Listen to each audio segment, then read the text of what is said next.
UPL company का stock है वो लास्ट 2 से 3 वर्ष से इन्वेस्टर के साथ क्या कर रहा है, या कोई बड़ा खेल कर रहा है, या इन्वेस्टर को और ज़्यादा खरीद करने का मौका दे रहा है, उसकी बात करनी है। क्योंकि यहाँ पे ऐसे मज़ेदार तरीके से यूपीएल कंपनी का स्टॉक का या कोई दूसरी कंपनी का स्टॉक का बहुत अच्छा नॉलेज मिलता है, बहुत अच्छी बात होती है, ज्ञानवर्धक बात होती है, इन्वेस्टर को ज़्यादा काम में लगती है। इसलिए आप मेरे यूट्यूब चैनल को सब्सक्राइब कर सकते हो। आप देखिए, किसान उसका खेत में कोई भी पाक उगाते हैं, वो पाक में कोई भी रोग आते हैं, वो रोग को दूर करने के लिए दवाइयों का छिड़काव करते हैं। तो आप पूरे एग्रो सेक्टर में देखिए, सबसे बेहतरीन कंपनी मुझे लगती है वो कंपनी है यूपीएल कंपनी। क्योंकि यूपीएल कंपनी है उससे बीज, फसल, किसान तीनों को सुरक्षा मिलती है। और ये कंपनी है वो बहुत बढ़िया तरीके से दवाइयाँ बनाती है और बहुत बड़ा काम करती है।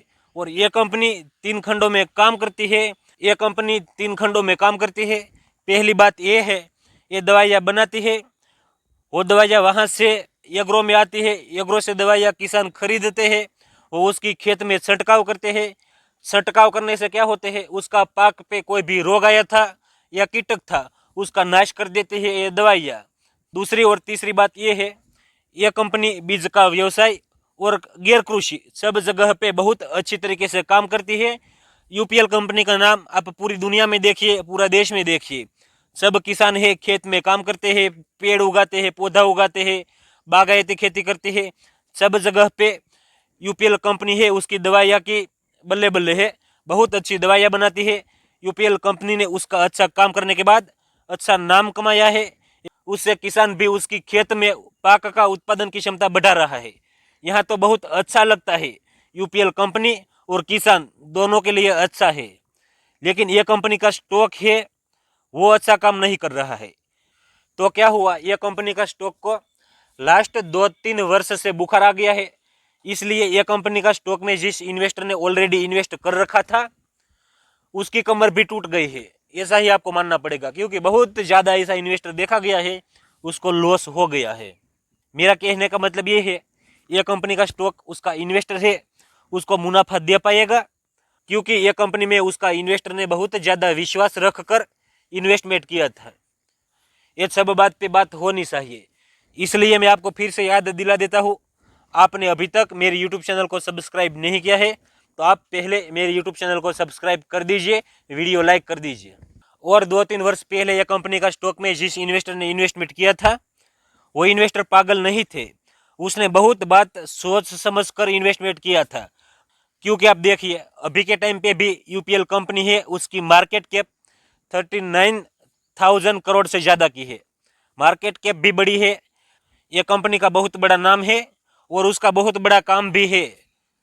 ये कंपनी के पास पैसा का बहुत ज़्यादा पावर है, सब कुछ है, फिर भी ये कंपनी का स्टॉक डाउन क्यों जाता है वो सोचने वाली बात है। आप वीडियो एंड तक देखते रहिए तो आपको सब बात का पता चल जाएगा। आप देखिए, ये कंपनी पे कर्जा है क्योंकि उसकी डेबिट इक्विटी 0.2 है। उसकी मार्केट कैप के हिसाब से कैलकुलेशन करके आप देखोगे तो आपको पता चलेगा कर्जा है, लेकिन बहुत कम कर्जा है, ज़्यादा कर्जा नहीं है। तो यह कंपनी का स्टॉक बहुत ऊपर उड़ान क्यों नहीं भरता है, उसका सबसे बड़ा रीज़न मुझे ये लगता है, आप देखिए लास्ट 2-3 वर्षों में कृषि सेक्टर में बदलाव आने लगा है। 2-3-5 वर्षों पहले आप देखिए तो खेत में कोई भी पाक होते थे, कपास, मूंगफली, आम का पेड़ या कोई दूसरा पेड़ पौधा, कोई भी पाक का पेड़ या बड़ा पौधे पे किसान बहुत ज़्यादा दवाइयाँ का छिड़काव करते थे, कीटनाशक दवाई का छिड़काव करते थे, और वनस्पति का ज़्यादा ग्रोथ करने के लिए भी दवाइयाँ का छिड़काव करते थे, और पाक का उत्पादन बढ़ाने के लिए भी दवाइयाँ का छिड़काव करते थे।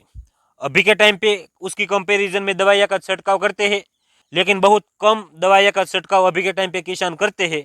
तो क्या होता है, ये कंपनी जितनी दवाइयाँ बनाती है वो सब दवाइयाँ जल्दी सेल नहीं होती है, इसलिए ये कंपनी ज़्यादा मुनाफा कमा नहीं पाती है और ये कंपनी का स्टॉक है वो ऊपर नहीं जा पाता है। सब किसान रासायनिक दवा का छिड़काव कम करते हैं और उसके कंपैरिजन में जैव रासायनिक दवा है उसका छिड़काव बहुत ज़्यादा करते हैं। पशु है उसका गोबर का खेत में छिड़काव करते हैं, पशु का मूत्र का छिड़काव करते हैं, और अलग अलग वनस्पति है उसका पेड़, उसका पौधा, उसका मूल, वहाँ से देशी ऑर्गेनिक दवा बनाने के बाद उसका खेत में छिड़काव करते हैं, इसलिए एक कंपनी का स्टॉक नीचे गिरता जा रहा है, ऐसा मुझे लगता है। शायद ये भी एक रीजन हो सकता है। आप देखिए, कोई भी बड़े नेता होते हैं या छोटे नेता होते हैं, वो नेता किसान को बोलते हैं कि आप रासायनिक दवा का छिड़काव बहुत कम कीजिए, क्योंकि रासायनिक दवा है उसका छिड़काव ज़्यादा होता है, उनसे कैंसर होता है, बहुत बड़ी बड़ी बीमारियां होती है। ऐसी बात नेता किसान के बीच में जाकर करते हैं। किसान नेता की बात मान लेते हैं, क्योंकि नेता है उसका राजा है, इसलिए सब किसान रासायनिक दवा का छिड़काव कुछ वर्षों से कम करते हैं। और दूसरी बार ये नेता उद्योगपति को मिलने के लिए जाते हैं। उद्योगपति के साथ नेता दूसरे तरीके से बात करते हैं, उसको बोलते हैं आपको अपनी प्रोडक्शन बढ़ाना चाहिए और अच्छी डील करनी चाहिए। इस तरीके से अभी के टाइम पे सब नेता दोहरी नीति से बड़ी बड़ी बात करते हैं। ये एक भी रीज़न हो सकता है, एक कंपनी का स्टॉक नीचे गिरता जा रहा है। उसका मतलब क्या है वो कोई भी इन्वेस्टर को अभी के टाइम पे समझ में नहीं आता है। और इतना वीडियो देखने के बाद सबको इतना तो पता चल गया होगा, ये कंपनी का स्टॉक नीचे गिरा है तो कुछ न कुछ तो ये कंपनी में गड़बड़ी होगी। मैंने आपको उसकी हिंट बता दी, अब आप खुद समझ लीजिए क्या करना चाहिए क्या नहीं करना चाहिए।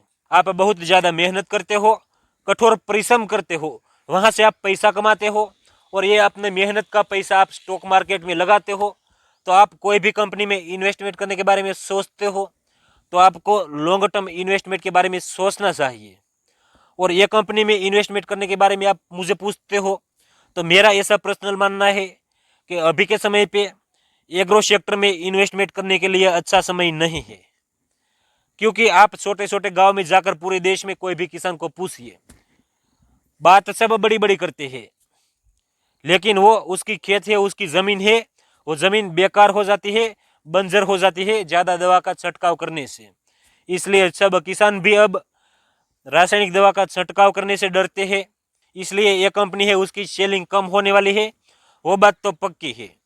क्योंकि ये कंपनी कितनी भी सेलिंग कर ले, ज़मीन तो बढ़ने वाली नहीं है और ज़मीन बंजर होती जा रही है। और ज़्यादातर किसान अभी के टाइम पे रासायनिक खातर से दूरी बना रहे हैं और जैव रासायनिक खातर है वहाँ पे फोकस कर रहे हैं।